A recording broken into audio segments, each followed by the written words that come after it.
고유감각 훈련이란 무엇인가? 움직임과 의도, 의식의 두 가지 기본 작용에도 의도와 저의가 있다. 우리가 앞에서 살펴본 대부감각 훈련은 바로 저의에 집중함으로써 편도체를 안정시키고자 하는 것이다. 의식이 지닌 의도는 대부분 움직임과 관련이 있다. 모든 의식적인 움직임에는 항상 의도가 선행한다. 자신의 의도를 늘 알아차리고 있어야만 자기 조절력을 발휘할 수 있다.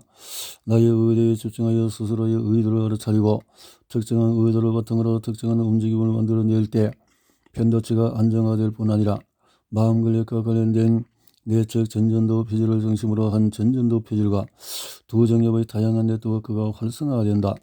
내부 감각 훈련의 저의를 중심으로 의도가 가미된 훈련이라면 고유 감각 훈련은 의도를 중심으로 저의가 가미된 훈련이라고 할 수가 있다. 내부 감각 훈련. 호흡에 집중해야지, 심장곡동을 느껴봐야지 등의 의도로 시작하지만 주로 감각에 대한 주의와 알아차림에 집중하게 된다. 반면에 고유감각 훈련은 움직임에 대한 의도가 더 전면에 드러나며 몸에 전해지는 고유감각을 느끼면서 움직임을 조절해 나간다.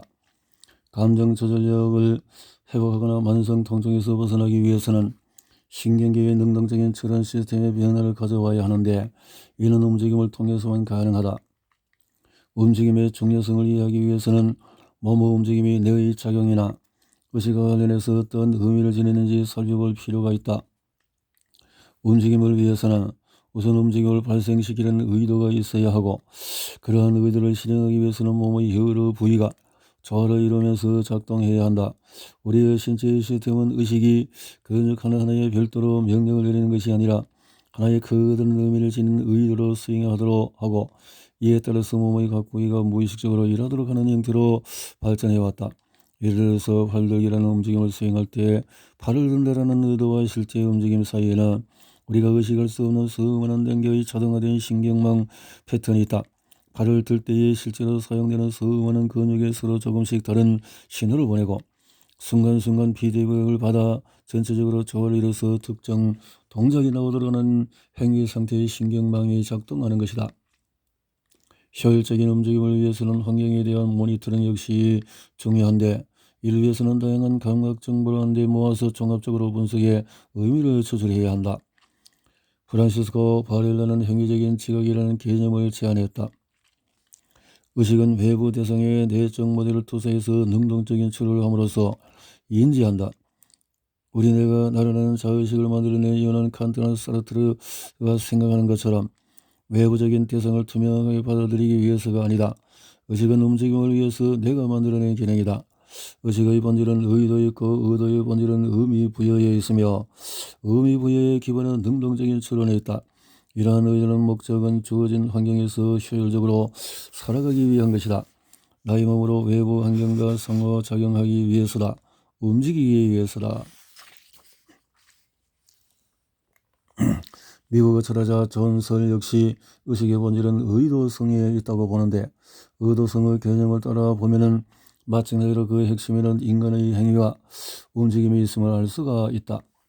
실제 움직임과 움직임에 대한 자각 사이의 괴리, 움직임에 대한 자각 훈련인 고유 감각 훈련을 할 때 꼭 염두에 둬야 하는 것은 움직임에 대한 의도와 실제 움직임과 그리고 움직임에 대한 자각 사이에서는 늘 괴리가 있다는 점이다. 내과학적인 관점에서 보자면 움직임에 대한 의도와 실제 움직임은 별개의 시스템에 의해서 작동이 된다. 움직임에 있어서 의도와 실제 움직임 간의 괴리를 발견한 유명한 연구가 있다. 뇌종양 환자에 대한 뇌수술은 흔히 두개골을 연 상태에서 환자를 마취 상태에서 깨워서 환자의 반응을 보아가며 진행한다. 뇌 여러 부위에 자극을 주고 반응을 확인함으로써 언어 기능 등 중요한 기능에 장애를 발생시킬 우려가 있는 부위는 최대한 절제하지 않고 보존하기 위해서다. 비험자들의 오른쪽 두 정엽을 자극하자 왼쪽 손발, 팔 등을 움직이고 싶은 의도를 강하게 유발했고 왼쪽 두 정엽을 자극하자 입술을 움직여서 말하고자 하는 의도를 유발했다. 이 실험 결과는 움직임에 대한 의도나 자극은 두 정엽에서 처리되고 실제 움직임은 전운동 피질에서 처리된다는 것을 확실하게 보여준다. 이처럼 움직임에 대한 의도와 실제 움직임은 뇌의 별도 시스템에서 처리되는 개별적인 기능이며 둘 사이에는 언제든지 괴리가 있을 수 있다. 그런데 일상생활에서의 경험을 통해서 우리가 스스로 이러한 괴리를 알아차리는 것은 불가능하다. 괴리를 알아차리는 것은 의식은 움직임을 위해서 존재한다. 고정된 행위 유형으로 감정, 움직임과 의식의 관계, 내면 소통의 움직임 명상을 이해하기 위해서는 움직인다는 것이 우리 의식과 뇌에 있어서 얼마나 근본적이고 본질적인 문제인지 살펴볼 필요가 있다. 동물에 뇌가 있는 이유는 움직임 때문이다. 식물은 움직이지 않기 때문에 뇌가 필요하지 않다. 진화선은 고착성 해양동물인 어우릉생이류의 예를 든다. 어우릉생이류의 대표적인 것이 멍게다. 멍게는 동물임에도 마치 식물처럼 평생 바위에 붙어서 살아간다. 따라서 뇌가 없다. 그러나 멍게는 동물이다. 알에서 깨어난 어린 시절의 올챙이처럼 자유롭게 헤엄치며 다닌다. 올챙이 시절의 멍게는 주변의 환경을 인지하는 감격신경도 있고 빛을 감지하는 신경계도 있으며 원시적인 척추도 있고 당연히 뇌도 있다. 움직이기 때문이다. 성장한 후에 적당한 바위를 찾는 멍게는 자기 머리를 바위에 퍼먹고 고착된다. 그러고는 평생같이 자리에서 살아간다. 따라서 움직일 필요가 없고 뇌도 더 이상 필요하지 않게 된다. 바위에 고착된 멍게는 곧 자기 뇌와 척수를 소화해서 흡수해버린다. 스스로 자기 뇌를 먹어버린 것이다. 멍게는 동물의 뇌와 신경계가 바로 움직임 때문에 존재한다는 것을 명확히 보여준다. 신경과학자인 데니얼 월퍼드 역시 의식의 존재 이유는 움직임에 있다고 보았다. 월퍼드는 피험자에게 손이 안 보일 정도로 완전히 깜깜한 방에서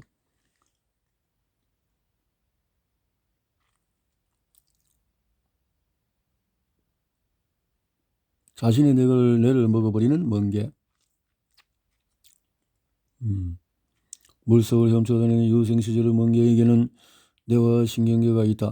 움직여야 하기 때문이다. 그러나 바위에 머리를 박고 고정되면 스스로 자기 뇌를 먹어버린다. 더 이상 움직이지 않기에 뇌가 필요 없게 되는 것이다.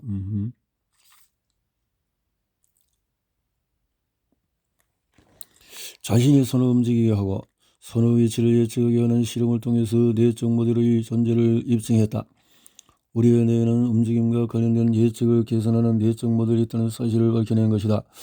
특정한 움직임을 하기 전에 뇌적 모델은 미리 움직임을 계획하고 마음속으로 흉내를 내어 움직임의 결과를 예측한다. 이러한 뇌적 모델 덕분에 우리 몸은 특정 상황에서 좀 더 빠르게 반응할 수가 있다. 뇌적 모델의 존재는 간지럼 실험을 통해서도 입증이 되었다. 내가 내 손바닥을 건드리는 것은 별로 간지럽지 않으나 다른 사람이 같은 자극을 주면 간지럽게 느껴진다. 그 이유도 바로 감각운동신경계와 관련된 예측 모델이기 때문이다. 내가 내 손바닥에 어떤 자극을 줄 때 나는 내 손가락을 스스로 움직이는 것이기 때문에 내 손가락이 움직이며 어떠하리라는 것을 정확하게 예측할 수가 있다. 따라서 간지럽게 느껴지지 않는다. 반면에 다른 사람이 자극을 줄 때는 내가 그러한 움직임을 예측할 수 없으므로 간지럼을 느낀다. 이를 입증하기 위해서는 월퍼트 연구팀은 로봇 파워를 통해서 피험자가 자신의 손바닥에 자극을 주는 일련의 실험을 진행했다. 로봇 파워를 통한 자극이 실시간으로 전달될 때는 간지럼을 느끼지 않았으나 시간 차이를 두고 전달되자 간지럼을 느꼈다. 스스로 자신의 손바닥을 간접해낸 상황이지만 이러한 자극이 로봇 파워를 통해서 0.1초 뒤에 전달되자 실시간으로 전달될 때보다도 약간 더 간지럽게 느낀 것이었다. 0.2초가 지연되었을 때는 더 간지럽게 느꼈으며 0.3초 지연되어서 전달되는 자극은 다른 사람이 간지럽히는 것과 거의 비슷할 정도로 간지럼을 느꼈다. 자극이 전달되는 시간이 지연되면 뇌는 그 자극이 내가 스스로 주는 것이 아니라 다른 사람이 주는 것이라고 추론하기 때문에 간지럽게 느껴지는 것이다. 다시 말해서 로봇파를 움직여서 내가 나의 손바닥에 자극을 주고 있음을 나의 의식이 잘 알고 있다 해도 그와 상관없이 무의식적인 차원의 능동적인 추론 시스템은 자극 정보가 타인에게 전달된 것으로 해석했던 것이다. 시간의 지연뿐만 아니라 자극의 방향을 바꿔서 전달하는 실험 역시 결과는 비슷했다.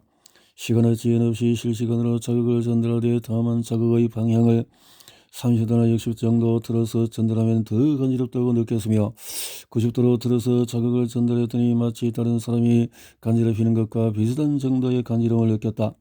이 실험을 통해서 알 수 있는 것은 내가 나를 간지럽히느냐 아니냐가 간지러울 정도를 결정하는 것이 아니라 능동적인 추론 시스템에 주어진 자극을 어떻게 해석하느냐가 간지러운 정도를 결정한다는 점이다. 자기가 자기 손바닥을 간지럽히는 상황에서도 그러한 자극이 시간 차이를 두고 전달되거나 방향을 바꿔서 전달되면 그 자극은 내가 예측하는 것과는 다른 감각 정보를 전달해주기 때문에 간지럽게 느끼는 것이다. 손바닥 간지럽히기 실험을 통해 월퍼트 교수는 움직임과 자극에 관한 추론을 담당하는 내적 모델이 분명히 존재한다는 것을 입증했다. 지나스나 월퍼트를 비롯한 여러 뇌과학자는 동물의 뇌가 존재하게 된 궁극적인 이유가 움직임에 관한 예측을 하기 위해서라고 본다. 자기 움직임의 결과를 예측해야만 효율적인 움직임을 해낼 수 있기 때문이다. 이러한 예측은 물론 예측 오류를 최소화하려는 능동적인 추론의 기능에 의해서 이루어진다. 움직임에 대한 의도와 움직임을 위한 능동적인 추론을 효율적으로 처리하기 위해 내가 발전시킨 독특한 기능이 바로 의식인 것이다. 컨셔스니스. 우리는 우리에게 주어진 환경 속에서 움직인다. 우리 뇌는 여러 감각기관이 제공하는 다양한 정보를 통합해서 움직임이 일어나는 환경을 하나의 세계로 파악한다. 움직임과 시공간 인식. 현대 철학자들은 인간의 본성을 몸에서 찾는 데서 한 걸음 더 나아가서 몸의 움직임 자체를 지각 및 인지와 통합해서 인간 본성의 기본으로 보기 시작했다. 움직임에 대한 이러한 접근은 철학뿐만 아니라 생물학적으로 진화론적으로 관점에서도 매우 중요한 분석의 틀을 제공하며 뇌과학에도 많은 시사점을 준다. 특히 인간의식의 경험의 조건으로서 선언적으로 주어진다고 여겨졌던 칸트식의 시간 개념 역시 움직임에서 비롯된 것이다. 공간이 있기에 움직인다기보다는 움직임의 가능성이 공간이라는 개념 자체를 만들어낸다. 시간이 흐른다기보다는 나의 움직임에 대한 의도와 움직임의 결과 사이의 인과관계를 시간의 흐름으로 느끼는 것이다. 움직임은 물론 공간을 전제로 한다. 그러나 의식이 공간을 인지할 수 있는 것은 움직임을 통해서다. 공간은 그 자체로는 인지되거나 경험되지 않는다. 공간은 인식의 대상이 아니다. 우리는 공간을 점유하는 사물과 그 사물의 움직임을 경험할 수 있을 뿐이다. 이러한 움직임이 공간에 대한 감각을 생성해낸다. 움직임의 가능성이 공간을 생성해낸다. 의식이 움직임의 가능성을 공간으로 초래해내는 것이다. 빈 공간에 손바닥을 대고 마치 투명한 벽에 가로막혀 움직이지 못하는 것처럼 행동하면 그것을 보는 사람들은 그 공간이 무언가에 의해서 제한되어 있다고 느낀다. 공간이 있기에 움직일 수 있다기보다는 움직일 수 있는 가능성을 공간이라고 추상화하는 것이다. 즉 움직임과 움직임의 가능성이 공간을 만들어낸다. 움직임이 전제되지 않는 공간이란 없다. 마치 시각 정체가 전제되지 않는 빛이란 없으며 청각 정체 없이는 소리가 없는 것과 마찬가지다. 또 공간은 아무것도 없이 텅 비어 있는 것이 아니다. 우주에 텅 빈 공간이란 없다. 우주는 에너지로 가득 차 있다. 물질과 반물질, 에너지와 암흑 덩어리로 가득 차 있다. 우주에 아무것도 없음이란 없다. 텅 빈 공간이라는 것은 움직임의 가능성에 의해 구성된 지극히 인간적인 개념에 불과하다. 공간을 공간 자체로 이해하기는 어렵다. 소리 없이 고요함을 고요함 자체로 이해하기 어려운 것과 마찬가지다. 소리의 경험이 있어야 고요함을 알아차릴 수가 있다. 문득 소음이 멈췄을 때 비로소 고요함을 느낄 수가 있다. 소리의 부재만이 고요함을 탄생시킬 수가 있다. 마찬가지로 상으로 부재에 대한 경험이 공간의 경험을 만들어낸다. 고요함과 공간은 우주에만 있는 것이 아니라 우리 마음속에도 있다. 마음속의 고요함과 공간 역시 내 마음속을 휘젓고 다니는 시끄러운 소음이나 둥둥 떠날리는 사물과 같은 것의 경험을 통해서 느껴진다. 사물이 있어야 그 사물이 가리고 있는 공간을 알아차릴 수 있다. 소음이 있어야 그 소음이 가리고 있는 고요함을 알아차릴 수가 있다. 마찬가지로 생각과 감정이 있어야 그 생각과 감정이 가리고 있는 배경자를 알아차릴 수가 있다. 움직임 명상은 움직임의 고요함과 공간에 대한 알아차림을 통해서 진짜 나를 찾아가는 훈련이다. 움직임에 대한 예측과 결과에 대한 의미 부여는 의식으로 하여금 과거와 미래라는 개념을 갖게 한다. 시간의 축이 선언적으로 먼저 존재하고 그 맥락에서 움직임이 이루어진다기보다 움직임에 대한 추론과 스토리텔링이 과거와 미래라는 개념을 만들어내는 것이다. 의식이 없다면 시간도 없다. 시간은 스토리텔링의 산물이다. 시간이나 공간은 인간의 의식으로부터 독립적인 것도 아니고 문화적으로 보편적인 것도 아니다. 지구상 은하의 절반가량에는 과거나 미래형 시제가 없다. 예컨대 아마존 지역이나 호주 원주민 부족들은 사물이나 사건으로부터 독립된 시간의 개념이 없다. 이들 문화에는 사건이나 사물의 순서와 관계만 있을 뿐 시간이라는 개념이 따로 없다. 시간이나 공간이라는 개념은 인간의 경험에 대한 의식의 독특한 모델링 결과라고 보는 것이다. 옳다. 인간이 세상을 지각하는 것은 항상 행위를 전제로 해서다. 움직임은 본질적으로 지각에 선행한다. 행위의 대상이 될 수 있는 자의 여부나 움직임의 가능성을 유발하는 자의 여부에 따라 지각하는 방식과 지각의 범위가 결정된다. 이것은 폴 윅스킬이 말하는 벨트의 의미이며 깁슨이 말하는 어포던스의 의미다. 움직임의 기반이 의식이 어포던스를 통해 벨트를 생산해내어 대상을 지각한다. 존재하는 것은 지각하는 주체와 지각 대상의 상호작용의 결과물인 지각 편리인 뿐이다. 과거나 미래 역시 실체라기보다는 인간의 의식이 움직임을 위해서 창출해낸 일종의 개념적인 틀이다. 과거나 미래는 실제하지 않는다. 실제하는 것은 무언이 펼쳐지는 지금 여기뿐이다. 감정은 움직임이다. 고정된 행위 유형으로서의 감정. 효율적인 움직임을 위해서 내가 만들어낸 것은 의식뿐만이 아니라 움직임을 보다 효율적으로 하기 위해서 내는 무의식적으로 이루어지는 고정된 행위 유형도 만들어낸다. 고정된 행위 유형은 의식적인 노력이나 의도 없이 저절로 이루어지는 여러 가지 움직임들의 묶음이라고 할 수 있다. 걷기라는 움직임을 생각해보자. 걷기 위해서는 수많은 근육과 관절을 조롭게 움직여야 한다. 그러나 우리는 걷는 데라는 의도만 갖고 있을 뿐 그럴 때 필요한 근육과 관절의 여러 가지 자잘한 움직임에 대해서는 어떤 의도나 개입을 하지 않는다. 사실 할 수도 없다. 워낙 복잡할 뿐만 아니라 그런 움직임들이 일일이 우리 의식에 떠오르지도 않기 때문이다. 친구와 산책을 하면서 대화를 하는 경우를 생각해보자. 우리가 그러면서도 대화에 의식을 집중할 수 있는 이유는 걷기라는 움직임을 고정된 행위 유형에 맡겨둘 수 있기 때문이다. 재미있는 사실은 이런 고정된 행위 유형이 주로 대뇌 핵에서 생성된다는 것이다. 트라우마가 기존의 고정된 행위 유형에 영향을 주었거나 어떤 습관적인 행위를 만들어내서 PTSD 증상을 일으키는 것이라고도 볼 수 있다. 진화서에는 몸의 움직임뿐만 아니라 감정 역시 일종의 고정된 행위 유형이라고 본다. 특정한 감정 상태는 특정한 근육의 움직임을 위한 사전 행위임에서 동시에 그 자체로는 얼굴 근육이나 몸의 여러 근육을 수축시키는 일종의 움직임 자체라는 것이다. 이러한 관점에서 보자면 감정 상태의 유발이 표정을 바꾼다기보다는 얼굴의 표정 근육이 특정한 형태로 수축하는 것 자체가 감정의 핵심적인 요소라고 할 수 있겠다. 이것의 의미는 얼굴 근육을 포함해서 몸의 여러 근육을 완전히 이완시킨다면 감정 이완 자체가 어려워진다는 것이다. 온화한 표정을 짓고 완전히 이완된 턱 근육, 목과 어깨 근육을 유지하면서 분노나 두려움의 감정을 느끼기란 거의 불가능하다. 따라서 감정 조절 문제는 특정한 몸 근육들과 심장이나 내장기관 등의 조절 문제라고 할 수 있다. 나도 모르는 사이에 내 의식을 넘어서서 유발되는 고정된 행위 유형이 곧 내 감정을 말해주는 셈이다. 따라서 감정 조절력을 형성하기 위해서는 내 몸의 깊은 근육들의 상태까지 면밀하게 자극할 수 있는 능력을 키울 필요가 있다. 제8장에서 살펴본 뇌신경계와 관련된 다양한 신체 부위의 근육 이완 훈련 역시 움직임을 통해서 이루어진다.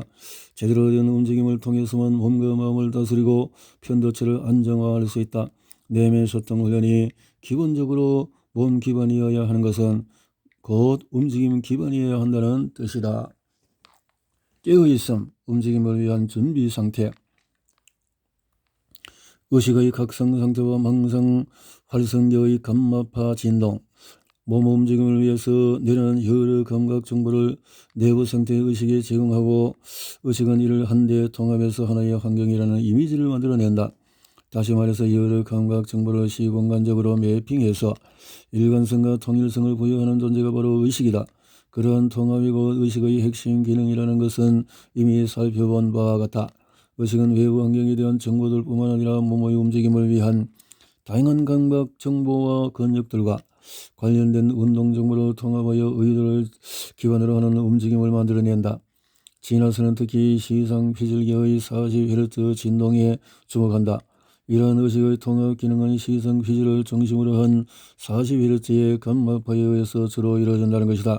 인간의 의식은 중추신경계의 특정한 진동에 기반한다. 뇌관에서 변전기를 거쳐서 대뇌 피질에 이르는 망성 활성계가 감마파로 진동할 때 우리의 의식은 작동한다. 망성 활성기는 후뇌, 중간뇌, 전뇌를 연결하는 신경망으로 뇌의 각성 상태를 유지하는 데 매우 중요한 역할을 한다. 지나스에 따르면 포유류 중추신경계의 일부 신경계는 자동 리듬의 정기적인 진동을 가능하게 하는 특성을 지니고 있다. 시냅스 연결망을 통해서 신경세포들은 진동의 네트워크를 만들어낸다. 이러한 진동의 네트워크에서 신경세포들은 페이스메이커로서 특정한 리듬의 진동을 만들어내기도 하고 특정한 진동에 반응하기도 한다. 이러한 진동과 공명은 다양한 기능과 연관되어 있다. 특정한 상태를 결정하기도 하고 운동 조절에 관여하기도 하고 자주 사용하는 신경망을 강화하는 신경가소성과도 관련이 있다. 특히 시선과 대뇌피질 사이의 회로에서 발생하는 진동의 교란은 정신질환과도 관련성이 있을 것으로 본다. 이러한 관점에서 보자면 뇌의 기능은 어느 부위가 활성화되는가 또는 어떤 부위가 어떻게 연결되는가 하는 것보다 어떤 주파수로 진동을 주고 받는가에 의해서 더 많이 결정이 된다. 인간의 뇌는 외부 작용에 의해서 수동적인 반응만 하는 것이 아니라 다양한 방법으로 능동적으로 반응할 수 있는 능력을 갖추고 있다. 의식에 대한 전통적인 관점은 의식의 본질을 외부로부터 주어지는 여러 감각 정보를 처리하기 위한 수동적인 장치로 파악하는 것이었다. 지나서는 이러한 전통적인 관점을 단호히 비판한다. 마코브 블랙의 모델을 관점에서 보자면 우리 의식이 깨어있다는 의미는 내가 활발하게 내적 모델을 외부 세계에 투사하고 있다는 뜻이다. 인간은 이런 40Hz로 진동할 수 있는데 이때 바로 꿈을 꾸는 상태다. 지나스에 따르면 깨어있는 상태나 꿈을 꾸는 상태나 모두 동일하게 의식이 깨어있는 상태다. 따라서 뇌의 작동 방식이라는 관점에서 보자면 꿈과 현실은 동일한 상태다. 의식의 관점에서 보자면 인간은 경험하는 환경에 대해서 적극적으로 출현함으로써 깨어있는 동안뿐만 아니라 꿈꾸는 동안에도 대상을 실체로서 경험한다. 꿈을 꾸고 있을 때도 깨어있을 때와 마찬가지로 자의식의 작동이나 능동적인 출현의 과정은 그대로 진행된다. 다만 꿈을 꾸고 있을 때는 몸에서 올라오는 여러 감각 정보가 차단되어 예측 오류 수정이 제대로 이루어지지 않는다는 점 정도만 다르다. 깊게 잠들지 않은 상태에서는 주변의 소리나 몸이 느끼는 감각의 일부가 의식으로 올라오기도 한다. 우리 뇌는 크게 깨어있는 각성 상태, 깊은 잠든 수면 상태, 꿈꾸는 상태 등 세 가지 상태를 오간다. 이런 세 가지 상태는 망성활동기에 의해서 결정이 된다. 상향 망성활성기가 감마파 진동의 동결을 통해 의식의 각성을 가져온다는 논의는 이미 적전이 이루어졌다. 마취시키는 붉은 털, 원숭이 중앙외측 시상 부위를 전극을 통해 40Hz 주파수로 자극했더니 즉시 의식을 회복하고 깨어난 것이다. 중앙외측 시상은 뇌관으로부터 올라오는 망성활성계의 정보를 얻어내서 대뇌 피질로 전달하는 일종의 통로와도 같은 곳이다. 시상은 뇌 한가운데 가장 깊숙한 곳에 있는 부위인데 시각이나 청각 또는 몸의 감각 정보들이 한데 모였다가 대뇌 피질로 전달된다.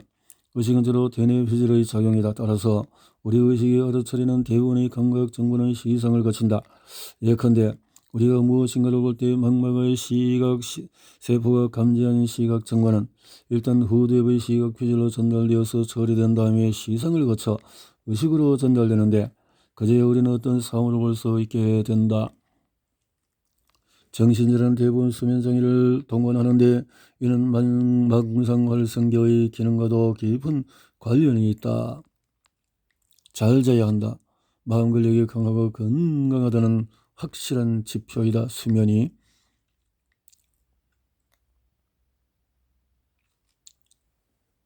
마음. 감마파 진동이 뇌의 건강에 미치는 영향은 감마파 진동이 뇌의 건강의 기능의 향상에 결정적인 도움을 준다는 것을 확인하기 위한 연구가 미트 교수의 연달아 나오고 있다. 차이 교수됨은 옵토 제네틱스로 뇌의 신경세포의 빛으로 직접적인 자극을 줘서 활성화하는 실험을 했을 뿐만 아니라 한 걸음 더 나가서 41Hz 주파수의 깜빡이는 빛을 눈에 보여주는 비친습적인 실험도 진행했다. 그 결과 지의 시각휘질의 41Hz의 진동이 일어나는 것이 발견되었다. 1시간 동안 빛을 비춰주고 나서 1시간 뒤에 시각휘질의 아밀로이드 베타 농도를 측정했더니 무려 57.97%가 감소한 것으로 나타났다. 20Hz나 80Hz 혹은 랜덤하게 깜빡이는 빛을 보여주었을 때는 이런 효과가 나타나지 않았다. 차이 교수님은 또한 소리 자극을 통해서 지의 청각 휘질과 해마체의 40Hz의 감마파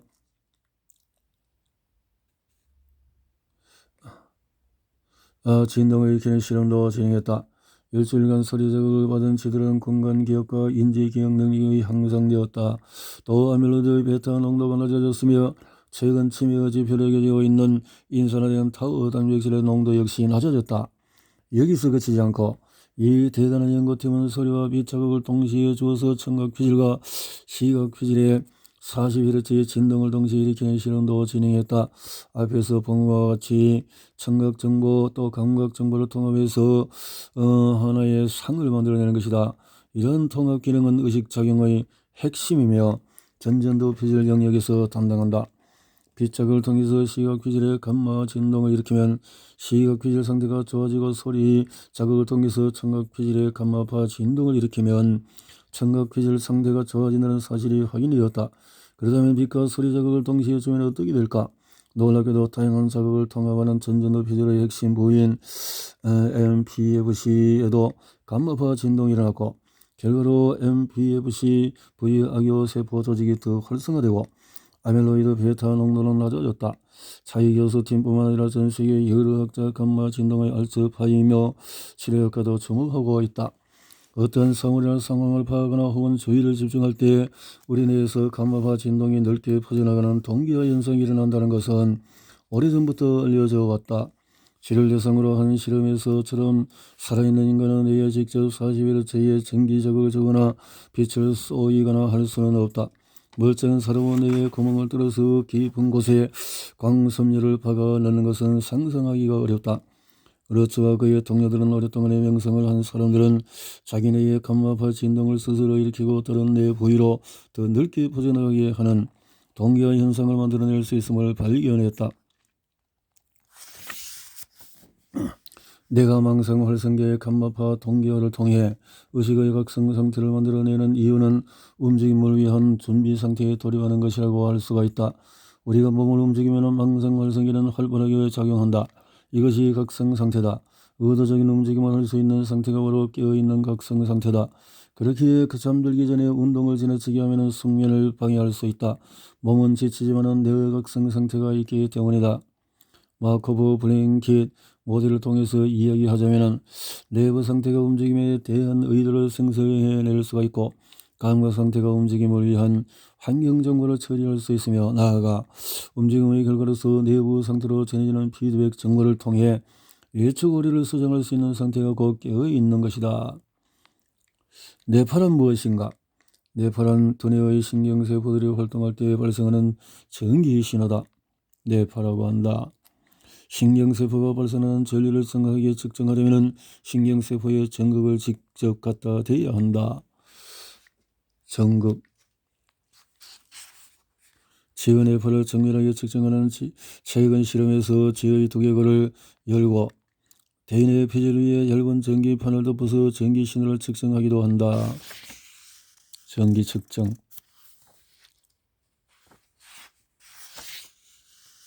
전기 신호의 파동주기는 보통 헤르츠로 나타낸다.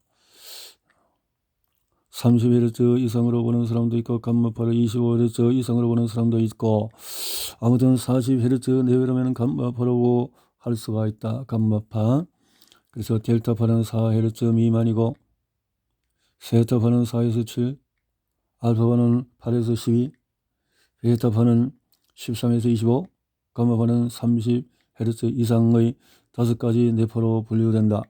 이러한 구분은 어디까지나 대략적인 것이다. 정상인이 일상생활할 때 보이는 주파수는 알파파나 베타파다.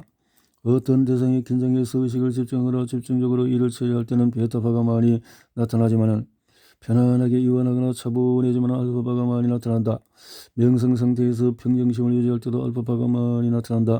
한 가지 주의할 점은 마음이 차분해졌을 때 상대적으로 알파파가 많이 나타나는 것은 사실이지만 어떤 사람은 뇌파에서 알파파가 많이 나타난다고 해서 그 사람이 지금 차분한 마음 상태로 속단해서는 안 된다는 것이다.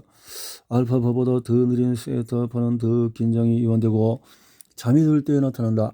한편 꿈도 꾸지 않은 깊은 수면 상태에서 나타나는 뇌파는 파동이 훨씬 더 느려진다. 이때 2에서 3Hz 미만으로 나타난 델타파는 특이하게도 뇌의 거의 전 영역에 걸쳐서 동시적으로 나타난다. 느려지지만 동시에 신호가 동기화되어서 측정되는 신호의 크기는 커진다. 비유적으로 말하자면 실내 경기장 관중이 동시에 일제히 박수를 치기 시작해서 커다란 박수 소리가 나는 상황이라고 할 수 있다. 실제 경기장에서 관중이 동시에 박수를 치는 것은 별로 신기한 일이 아니다. 치어리더 손짓에 맞추든지 아니면 다른 사람의 박수 소리를 듣고 따라하면 되기 때문이다. 그러나 두개골에 들어있는 신경세 번호로 인접한 신경세포들의 박수 소리만 알 수 있다. 뇌과학 연구에서 뇌파를 측정해서 분석하는 방법에는 두 가지가 있다. 하나는 앞에서 살펴본 것과 같은 주파수 분석이고 다른 하나는 사건지와의 전이 분석이다. 전통적으로 주파수 분석은 뇌과학의 본격적인 연구 주제에서 어느 정도 벗어나 있었지만 최근 뇌과학에서 감마파를 중심으로 다시 주파수 관련 연구가 활발해지고 있다. 1980년대에 fMRI가 등장해서 본격적인 뇌 영상 연구가 시작되었을 때는 뇌의 어떤 부위가 언제 활성화되는가에 연구 초점이었다.